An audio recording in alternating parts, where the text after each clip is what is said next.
Today, I'm going to explain an American science fiction action film called Surrogates. Spoilers ahead, watch out, and take care. In a futuristic world, the field of robotic science has been highly developed.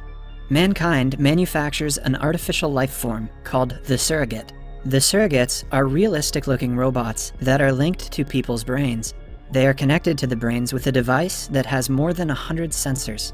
When a human is seated on a chair-like device, those sensors attach to different parts of the human brain.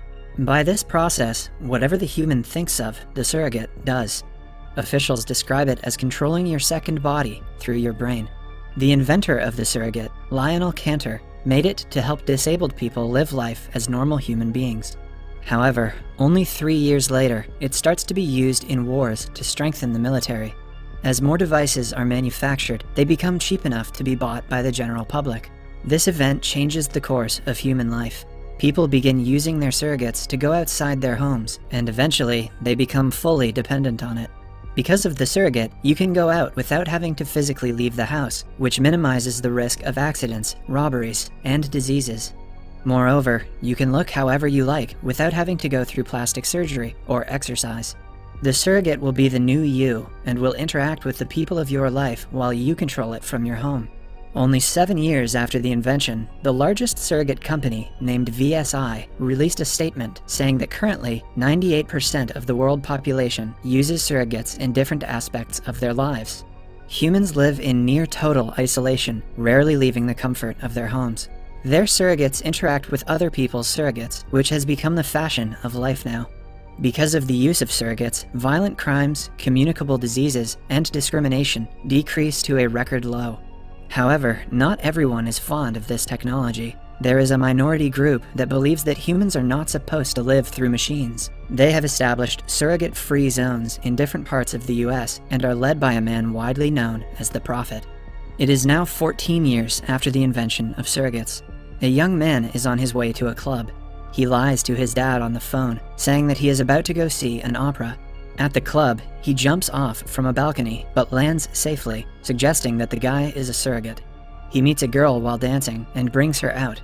As the two make out, a man on a motorbike uses a device on the two to kill them. When the paramedics and police arrive, they find out that the guy surrogate's memory chip is completely fried, so they cannot find his registered owner. However, the girl surrogate is registered by the name of Cameron McAllister. 2 FBI agents named Tom Greer and Jennifer Peters find Cameron's address and visit her. When they reach the house, they find out that Cameron is actually a middle-aged man who has been killed while sitting on his surrogate linking device. This is the first murder in years, so the detectives are shocked. The scene cuts to a running subway. Tom is returning home from work, and we see everyone around him is a surrogate. When he reaches home, he brings water for the real him, who looks vastly different. The real Tom has been using his handsome and young-looking surrogate to live his life for him. After putting the surrogate to his station, Tom walks out of his room to meet his wife, Maggie, but instead he is greeted by Maggie's surrogate. Tom hasn't seen his wife in a long time and only talks to her surrogate. Tom suggests they go for a vacation somewhere, but Maggie would rather send her surrogate for vacation and experience life through her. Somewhere else, some teenagers find their friend Jared Cantor dead in his dorm room while still on his stim chair. At the FBI office, the detectives are discussing the case. They figure that whatever device the surrogates were killed with killed their owners as well. Such a case was deemed impossible till then, because the owners are not supposed to feel what surrogates feel. They find out that Jared was the son of Dr. Lionel Cantor, the inventor of surrogates. Tom and Jennifer make an appointment with Dr. Cantor and go to meet his surrogate. They figure out that Cantor has been using several surrogates at a time, which is considered illegal. However, since he is the inventor, the detectives dismiss it. Jared was using one of Cantor's surrogates when he got killed. This makes the detectives believe that the killer was after Cantor, not Jared. They then go to the largest surrogate manufacturing company, VSI headquarters, to investigate, but the CEO dismisses them, claiming that the surrogates are 100% safe to their owners. By the camera footage embedded in Jared's surrogate when he was killed, they find the picture of the man who killed him.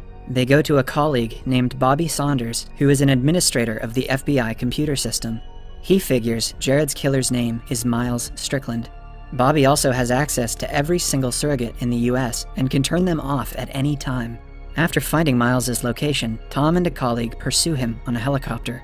However, as they are about to get him, Miles flashes all the detectives with the weapon, killing both the surrogates and the operator. He also harms the real Tom and kills his friend. Their helicopter crashes in a restricted area filled with anti-surrogates. Before Tom can get the killer, his surrogate is killed by the anti-surrogates. The real Tom is injured because of the weapon. He walks out of his room and falls unconscious. Then, we see Miles meet the leader of the anti-surrogates, the Prophet, who asks him what he told Tom. Miles insists that he didn't reveal any information, but the Prophet kills him anyway. Tom wakes up in the hospital, where he finds out he has been suspended for a week for landing onto the restricted area. However, he is determined to solve the case, so he goes outdoors without the surrogate for the first time in years. He then goes to the restricted area to meet Miles again, but comes across his body being cremated.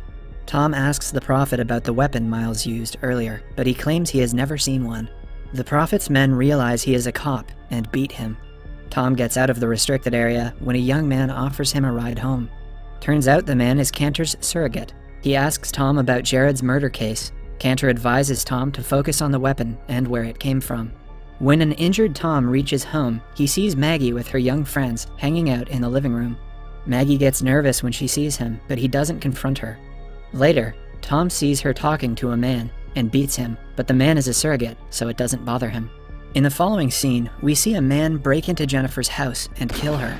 Right after, he takes control of her surrogate.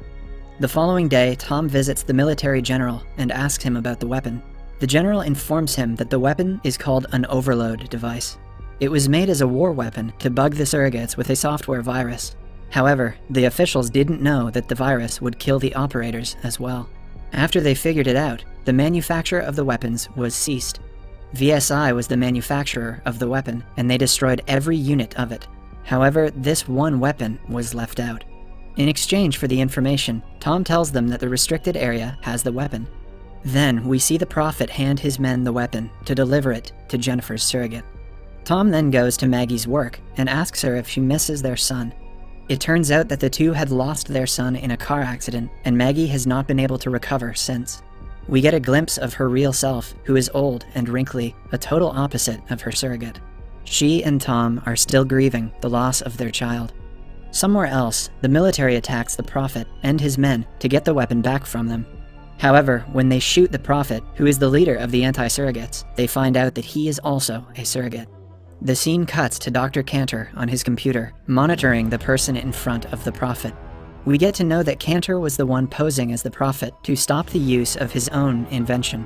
Tom meets Jennifer's surrogate, who is now being controlled by Cantor. She tells Tom that Cantor's son was killed by VSI and their boss, Andy Stone.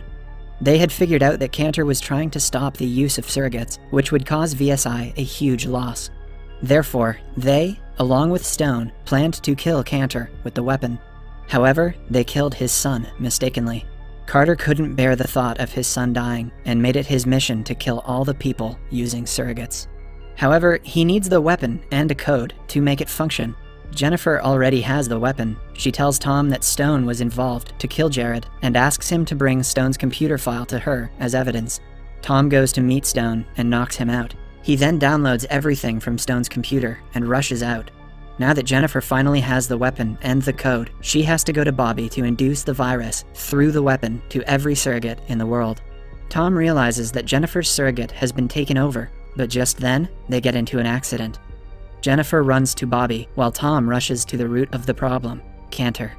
Jennifer holds Bobby at gunpoint and induces the virus into the system. In a few minutes, everyone with a surrogate will die. Just then, Tom reaches Cantor's mansion and asks him why he is doing all this. Cantor replies that he had made the surrogates to help handicapped people, not for everyone to be dependent on it.